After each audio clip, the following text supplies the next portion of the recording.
few months back, I took a step away from video production to focus a little bit more on my first business I had, which was Isn't Lit Films. Because of it, it's allowed me the freedom to do more YouTube videos, to do passion projects like my podcast, We Are Creative, and then my other podcast, Barely a Dad. The majority of my work is very different than how it used to be. I used to do a lot of shooting, editing, delivering, shooting, editing. But most of my time now is spent doing client consultations, many of those being on Zoom. So it's great because you can basically cover a wide array of foot traffic without having to like go door to door or go to vendors and drive out.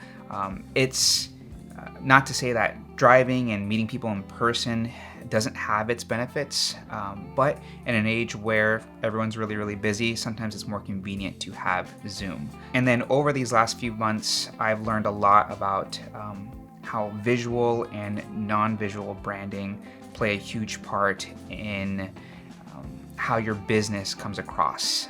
If you guys are interested in learning a little bit more about that, leave a comment down below and then maybe I can make a video about it. So what are the benefits to having your Zoom video look cinematic and look professional? I'm not saying that you have to make it look like a movie, but in my experience, think about how a call might go with a potential client, thousands of dollars along the line. You're in your car, you're on your phone, it's loud, you're driving, and think about how the call might go if you're in a quiet room with good lighting, good audio, good video.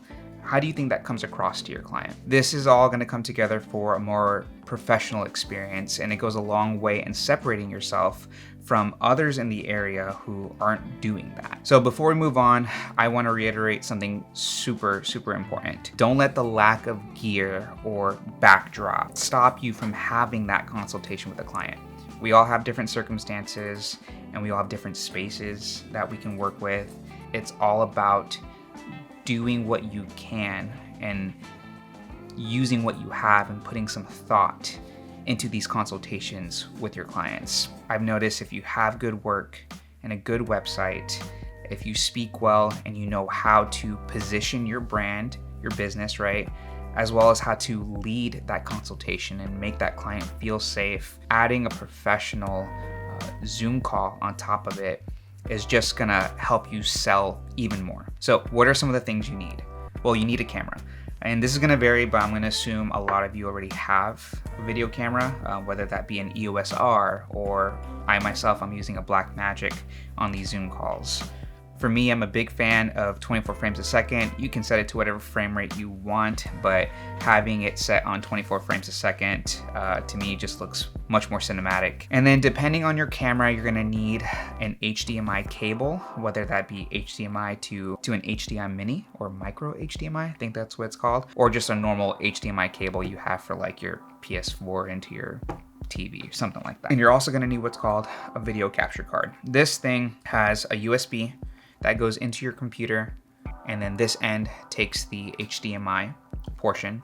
And then basically this allows your computer to read your camera as a video camera, and you can still dial in all the settings. So you have complete control over the image when you use this thing. But for me, I have a small office, so I really wanted a way to get my things off of the floor. I ended up buying a desk arm called the Ulanzi camera desk mount stand. I'll leave a link down below, but that's basically where my camera is gonna sit, where I can connect my microphone with this long portion that's kind of sticks up from the desk.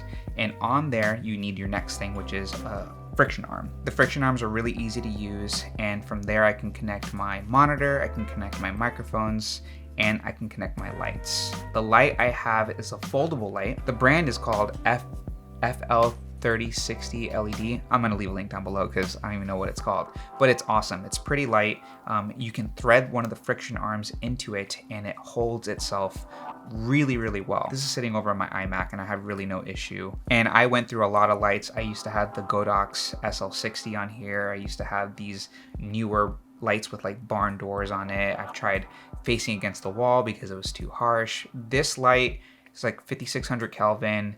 It's really soft. It comes with a soft box. It comes with a frame, and you can position it pretty much everywhere. And then that coupled along with the friction arm is just an amazing combination. The last thing you're gonna need is a microphone. Now these can get pretty expensive and pretty pricey. Sometimes you can get like the Shure SM57 microphones. I think that's what they're called, like the big podcast Joe Rogan ones. You need a preamp to run it through and so that your computer can read it. I like this microphone by Fifine, F-I-F. I'm gonna leave a link down below. I can't pronounce any of this stuff, but it's like 50 bucks, plugs right into my USB. You just go on Zoom, select that you wanna use the P&P microphone. I think that's what it's labeled as in Zoom. And it works. And it does a really great job. It's a condenser microphone of, cutting out any noise that's coming around. I usually have little to no problem with it. I mean, that's it. There's different variations of this setup. I've seen other YouTubers kind of do something similar, but this is what's been working for us so far.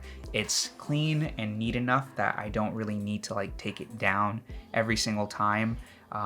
The friction arms are really nice that I'm able to move things and adjust things just depending if I'm sitting or if I'm standing with this desk. And then having the versatility of the camera on the arm, able to move that around, change my position if I ended up, I don't know, maybe redoing my room, all those things.